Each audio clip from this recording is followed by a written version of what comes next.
τον πόθο τον εμπιστικό που του βαστάει η κόρη. Είτε άλλο μεγαλύτερο σημάδι πιανημένη, τόσα γνώρισε κι ακόμη δεν χορταίνει. Τούτο μόνο ελείπετο και μες στο νου του βάνει να πει το πως επόθανε για να θωρεί να κάνει.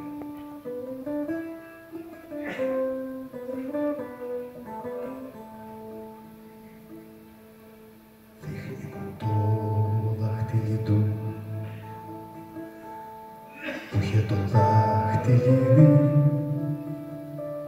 και γνώρισα πως χάρισμα σαν φίλος μου το δίνει. Τότε μια σιγανή φωνή μόνο τα αυτιά μου ακούσα και είπανε τα χείλη του σε έχασα ρητούσα.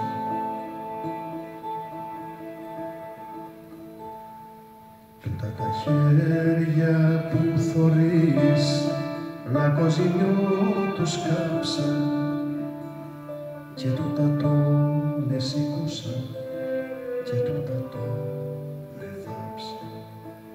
Ως τ' άκουσε μια αρετή, ώρα λιγάκι εστάθη αμίλητη. Αμίλητη κι ο πόνος της την έκανε και γράφει.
όνειρα και κρούστα